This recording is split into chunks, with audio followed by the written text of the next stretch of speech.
Back and WhatsApp line is active 02021666633. That's 02021666633. Let's get to hear your thoughts and comments. But Vodafone is asking you to make a very smart choice and for your business. They say go for smart business from Vodafone and experience real flexibility, convenience, and productivity. Smart business from Vodafone allows you to create your customized data and voice plan to suit the unique requirements of your business, whether it's the airtime for your workers to make those critical calls or data packages for email and digital marketing. We've got you covered. Also, they say you can roll on your data, that unused data, to save some cash for your business and move your business into the future with Vodafone Smart Business. Call them on 0302 334 040. That's 0302 334 040 0800 10,000 or visit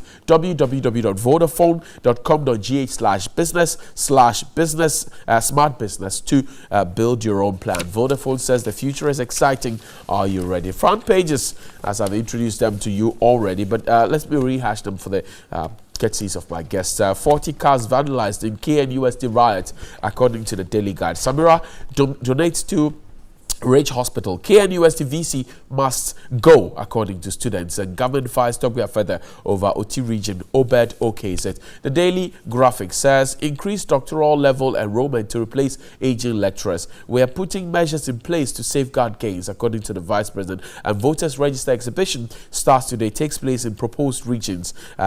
There, the Business Finder says fuel prices to go down due to cedi depreciation, fall in world market prices, according to the National Petroleum Authority. And the Ghanaian Times says EC begins exhibition of voters register, and AU praises Ghana for low domestic violence cases, and Wager Dam spillage, dozens of houses submerged in floodwater, smuggling of petroleum products, 43 tankers, 1 canoe busted, NPA confiscates products. There, my guest this morning are the Member of Parliament for the Mion constituency in the Northern region, the Honorable Mohammed Abdul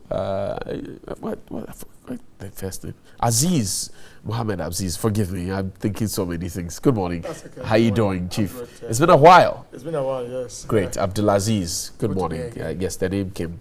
They came. Mohammed Abdul Aziz. Thank you very much. Also, Richard, I beg you, Ahiagba is a member of the MPP's communication team. Chief, good morning. Pleased to meet you. Same here. That's an Obama you're wearing, right? Sweet. Great. So, how's the Thursday morning going for you guys? I'll start with you, Mohammed. So far, so good for you? Yeah, so far, so good. The week is almost ending. We have 1 day to go beyond today, Thursday. We've been the weekend mood, so let's see how it will go. But so far, so good. So far, Richard? Yeah, so far, so good. It's been a very uneventful week. Just doing what we have to do to ensure that our pledge to move Ghana to the next level is realized. Okay. And very happy about the president's health and a lot of good things that are happening in Ghana. Okay. There are lots of stories that will draw attention. In fact, the Vice President at some point has said that government is doing everything to consolidate the gains made over the last 21 months or so. But we start off from the exhibition of the register by the Electoral Commission, some 41 districts where the new regions will be created. Of course, this is a routine thing, but I want to pick your thoughts about it. So far, the process keeps going on, and we're getting to the final destination, achieving the president's dream of having the creation of new regions. What do you see? Yeah, I think when I say good morning to yourself, my honorable brother, and your viewers, I think it's a process that must continue. In most places, the Volta region, I know recently there has been some resistance or some questions being raised, specifically in respect of allowing the referendum to be across the region and not to the sections that are affected directly. Okay. But apart from that, I think the remaining 5 other areas, we haven't had much. Okay. Also, I think in the northern region there was some concern recently. Personally, I was in the western region during our campaign, and It seems that it was something that was being craved and is going to happen without any event. Brown Hartford is the same thing. So EC, despite what challenges that some areas may be facing, the EC has a responsibility once an election is called for them to go through the process. So I think what is being done by the EC is routine work, is what they must do to prepare.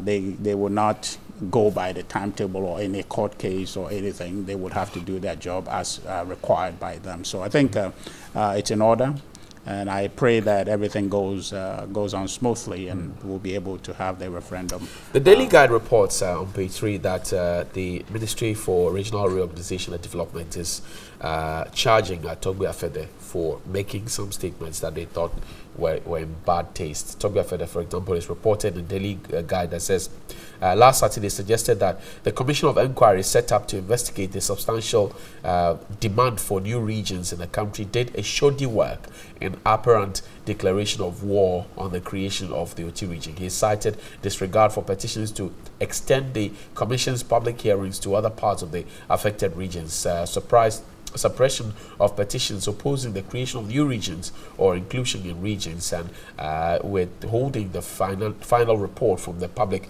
as a breach of the 1992 Constitution. This will be your region, right? It seems to have been the region that has had a lot of back and forth with the creation of the Oti region. Yes. What do you know? What do you see? And how can we bring finality to some of these issues? Well, it seems finality will be brought to it. The process is underway. I don't know. I think I've heard at a point some court case that is running through the system. But I think the argument of Togbe Apede, I think it's a process argument. He is seeking for an occasion where the public hearing would have been expanded across the region, which then makes the argument that we want the referendum to be across the region, not only the affected area. There's precedent that says that, you know, this kind of referendum is only held at where the people who are directly affected. So maybe this is an argument seeking a departure from what we have seen before. I think as far as rule of law is concerned, if there's any merit found in it in court, or if I don't know if the case is already in court seeking to more or less put a stop to the process until some questions here are addressed. I think the process will flow. Togbe Afede is no mean person. I mean, he is the president of the National House of Chiefs. He is a member of the Council of State. By extension, exactly. Yes. So his weight and the statement he makes comes heavily, if you will, and impacts heavily on the minds of people. Do you think that this was in any way delay what's happening in the processes? Well, I wouldn't necessarily worry about delay. Whether or not it delays, the process must go on. But what I believe is that Togbe was part of the consultations initially. His views may have been sought. We're just not aware what his contributions were during that consultation stage with Council of State. So whatever his reservations are, I would imagine that it will be addressed at a level that is not in the public domain, maybe with the minister in charge.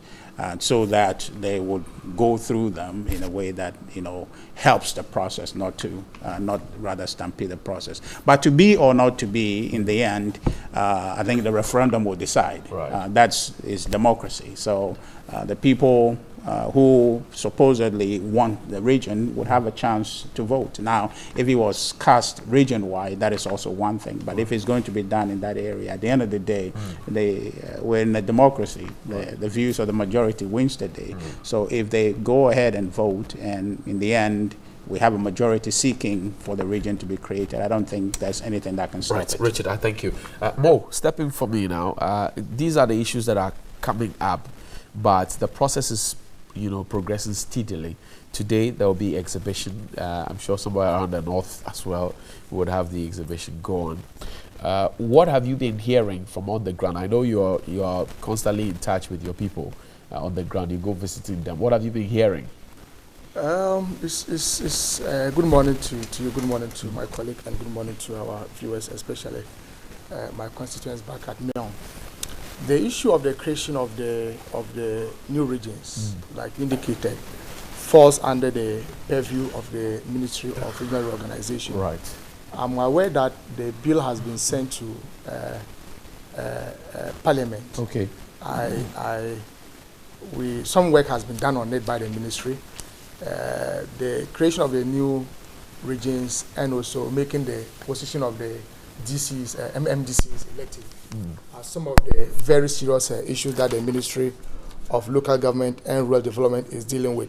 So far with the process, I think that the government is on track in respect of the process to the creation of the new regions. Of course, like you indicated, some people have been to court to challenge some aspects of the process. Right. Some interpretation that they are requiring from the Supreme Court in respect to what constitutes an affected area. Some have argued that the affected area does not only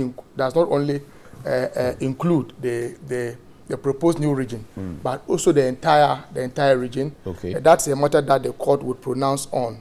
The president somewhere last week was heard making some comments about what the law means, and I thought that was unfortunate because as a president and a lawyer president, I thought he should have known much better that when a matter is before a court, especially the Supreme Court for interpretation, it is only proper and fair that you don't make comments on the substantive matter.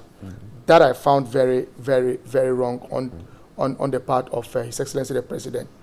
One other issue that people have raised about this matter has to do with trying to create new regions based on ethnic lines. That is not a good thing for our country. Is that the situation? If you look at what's happening, for instance, in the northern region, where they are seeking to create a region for the Mamprugu land, and seeking to get the Dagbon traditional area, cede Cherepuni to the Mamprugu land, is something that has engaged the minds and attention of a lot of people. Is it of mere coincidence? Maybe yes, maybe no. But I'm saying that we should be careful with the way we proceed about some of these things, because there are some chieftaincy, religious and cultural issues that we must be sensitive to.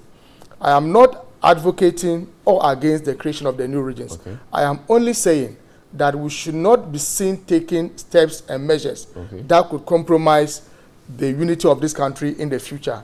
It is one thing pledging to create a new region. Even if you refer to the MPP manifesto, they had only pledged to create a region in the western region. Now they have extended that to the northern region, they have extended that to the Volta region and also the Brown Ahafo region. The question that I keep on asking myself is, what is the purpose of what they want to do? For every project of this sort, you definitely would have something that you want to cure, a mischief that you want to cure.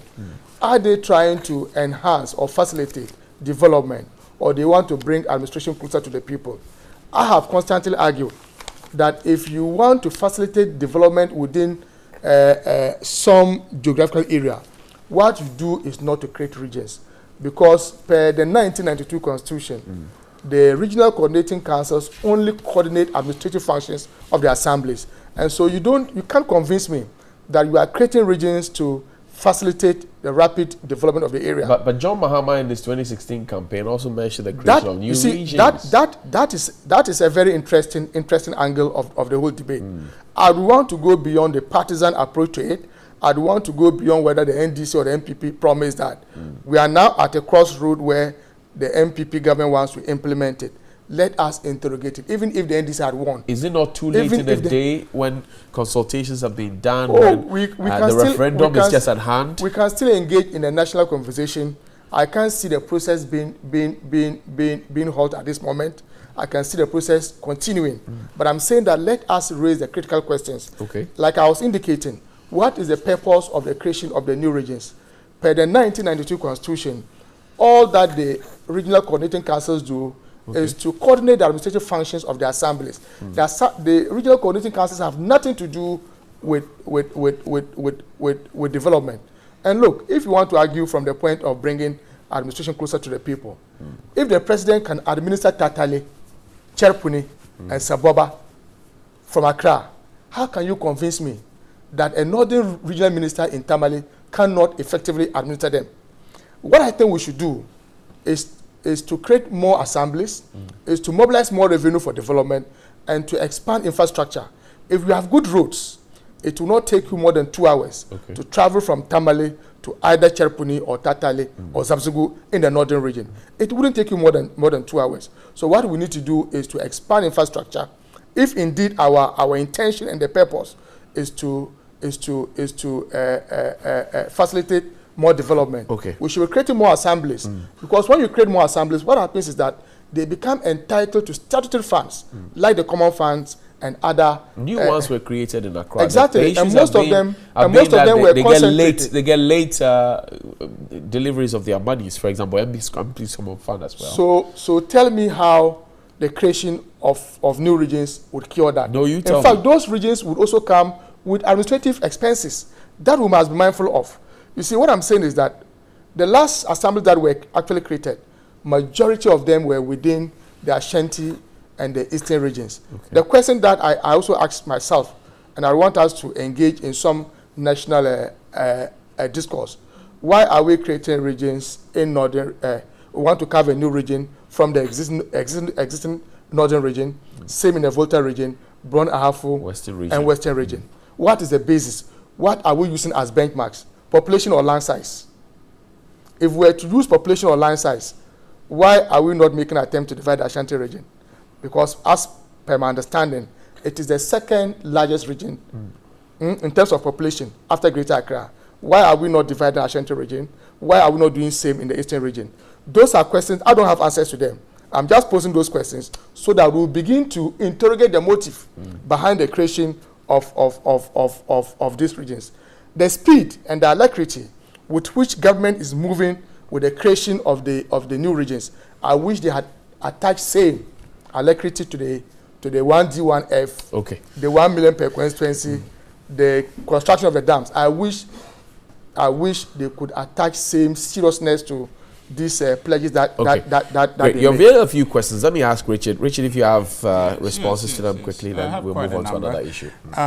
You know, it's one of the challenges we face today in Ghana is the NDC's lack of answers, but are insistently just talking about things that they don't have answers to. But they have posed the same in their own manifesto, that when they win, they were going to create regions.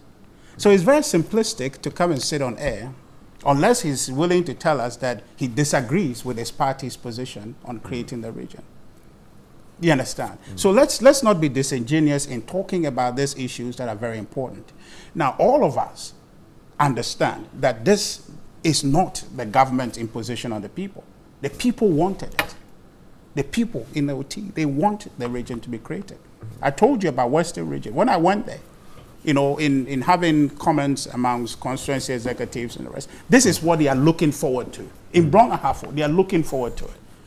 You understand? And if you're a government and you are supposed to be serving the people, and the people want something, and it is such that this has been consistently, I have spoken to people in his party, I won't mention names, at a very high level, when we appear on programs like this. They're just unwilling to admit that on air because they feel their opposition to it will cost them, especially in Volta region. Cost them what? Cost them vote, especially in the Volta region. So is the MPP doing this because of votes? No. What I'm saying is that the NDC in the region is being hypocritical.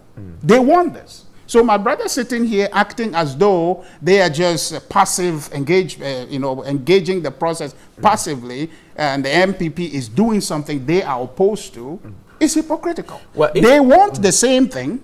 They promise the same thing to the people. If they had won, he should tell us. If they had won their manifesto, would they fulfill that or not?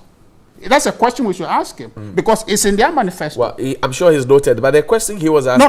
yes. The question he was asking regarding what you just mentioned about the Volta region in terms of losing votes, he was also asking a question about the Ashanti region and the Eastern region, why it's not being divided. But Hughes, I was telling you... He was asking a question whether it's the land size or the population. But Hughes, this is also a very simplistic question. Right. You shouldn't do that.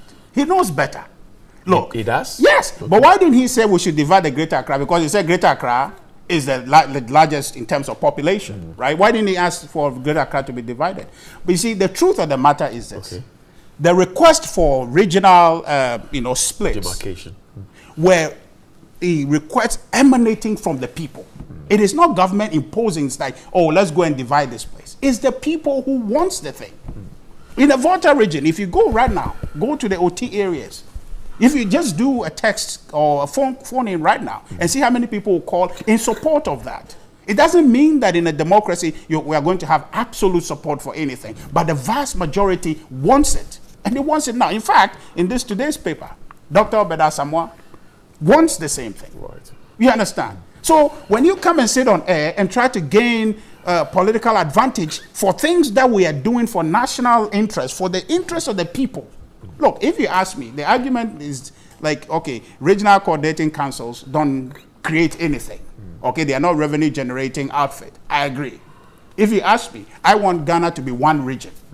You understand? You can still do that. But when that request is something that the people want, and the government is living to the expectation. He was talking now about one district, one dam. Who wants it? So there's one village, one dam. One district, one factory. Who wants it? The people. There's a very popular quote that says that a good leader takes the people where they want to go, but a great leader takes the people where they ought to go. Okay. My question emanating from that is, you say the people want this.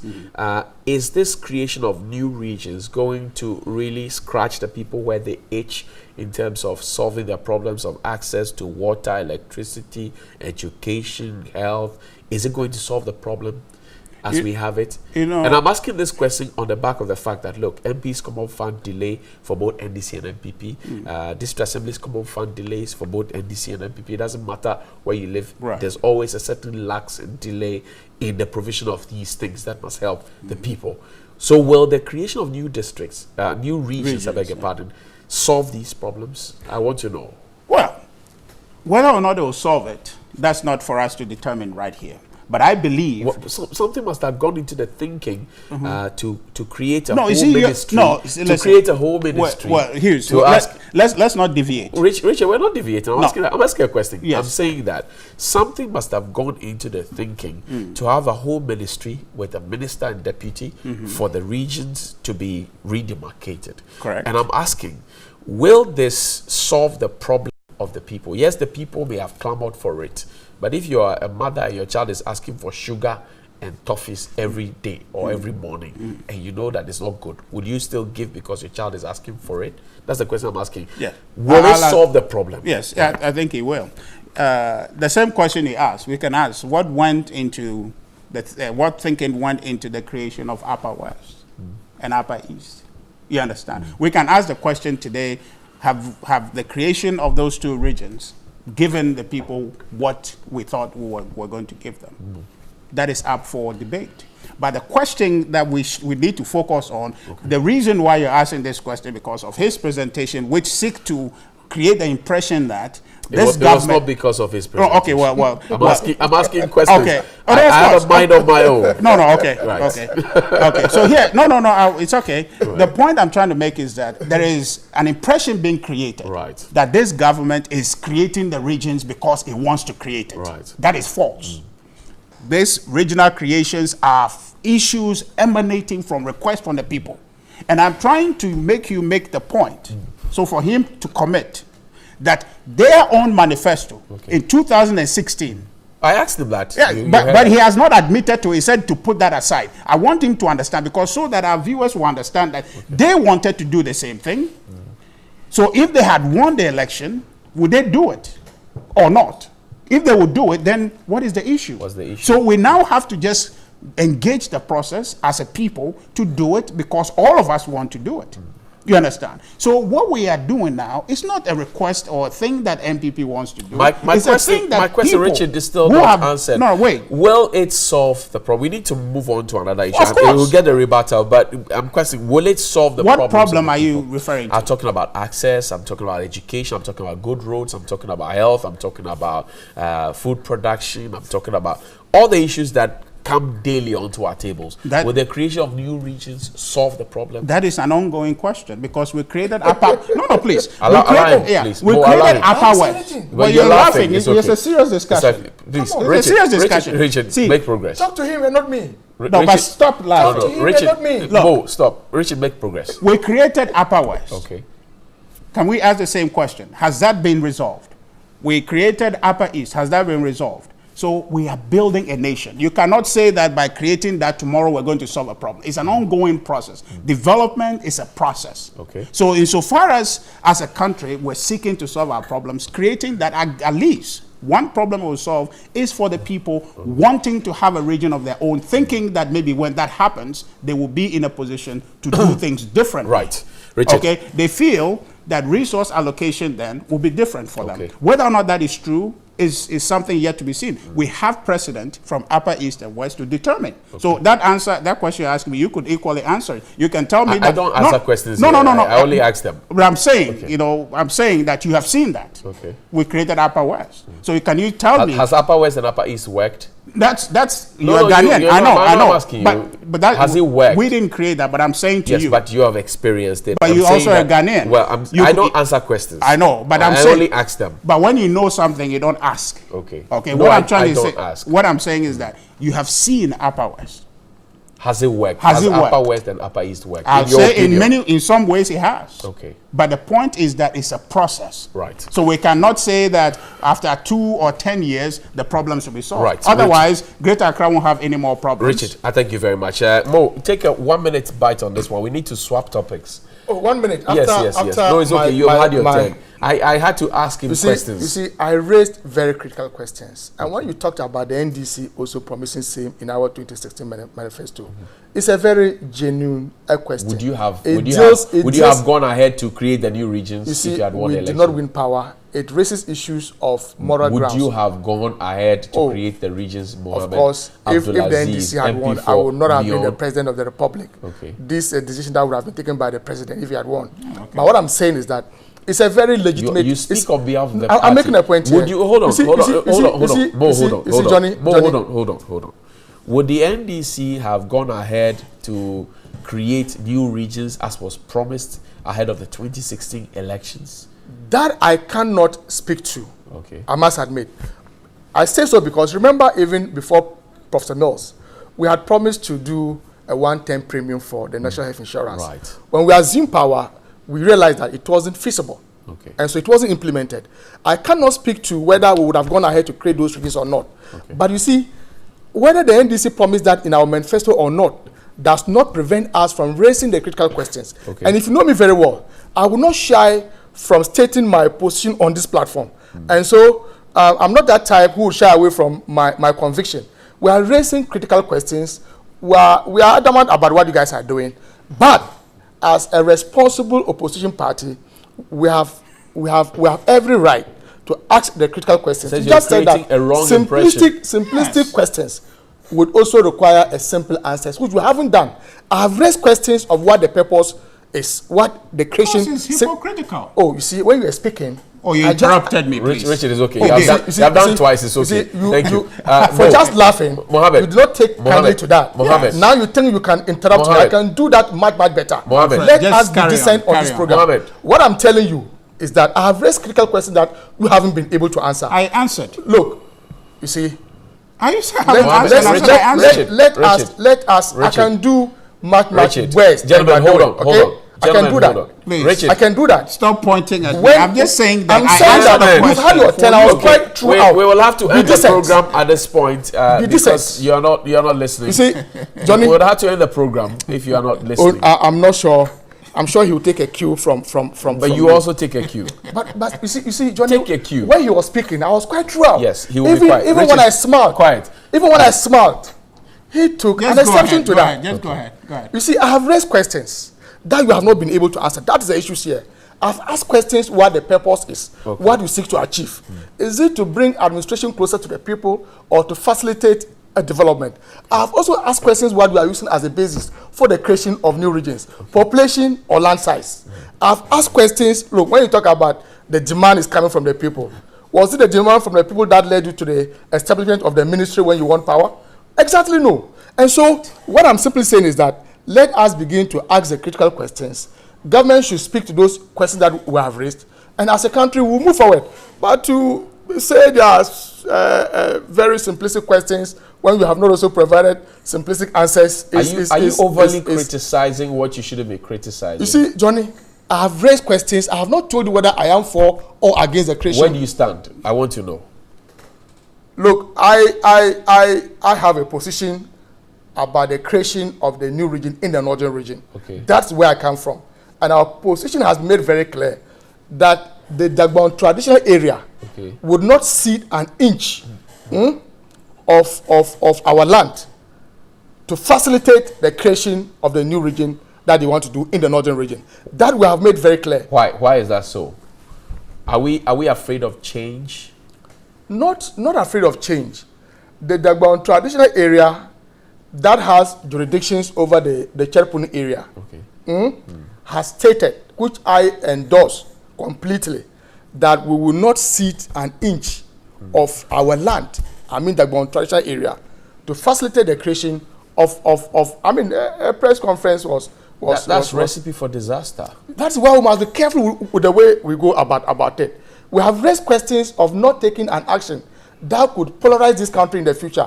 In fact, I am much interested in the unity of this country than the political interest of the NDC.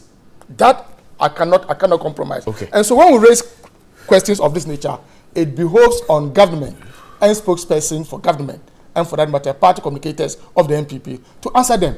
Period. Okay, thank you. Let's make progress. 02021666633. That's our WhatsApp line. We're also on Twitter at hashtag TV3 New Day. You can always join us with your thoughts and comments, and we'll read them. But fuel prices to go down. That's what the Business Finder says. And due to CD depreciation, fall in world market prices, according to the NPA. Now, the National Petroleum Authority, NPA, says prices of petroleum products are likely to be reduced in the next pricing window as a result of the appreciation of the Ghana cedi against the US dollar and decrease in the price of petroleum products on the world market. The authority says, in line with the deregulation policy, these positive developments will be passed on to the public through pump prices. Chief Executive Officer of the NPA, Alassane Tampili, announced this yesterday at an industry stakeholders engagement seminar.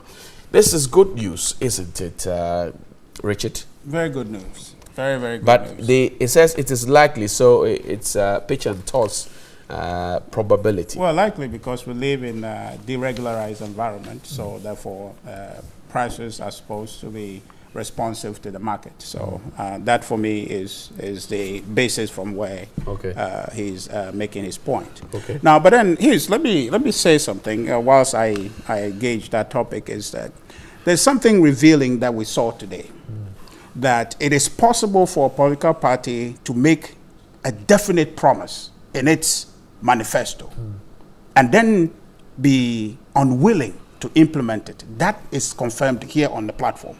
That in the past, the NDC made a promise to do something, and when they got into power, they decided they couldn't do it. What was that promise? Well, he talked about the insurance premium or something he mentioned. Right. Now, these are the same people Your today. interpretation is so narrow. One term NHS. Hold on, Bo. You understand?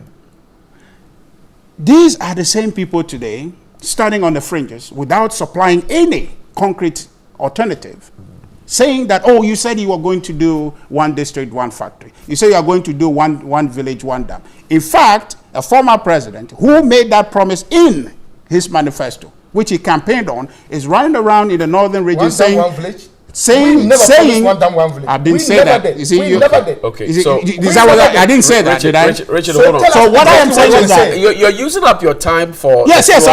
Because this is very important. But I've asked a critical question. But you see, I am here to represent my party. Well, if there is something that is subject important to clear, you don't raise new issues. No, this is not new issue. This is emanating from the issue we're discussing. Well, but you see, the point is that I should represent my party. But you agree. You have said your point. Into the MPP headquarters.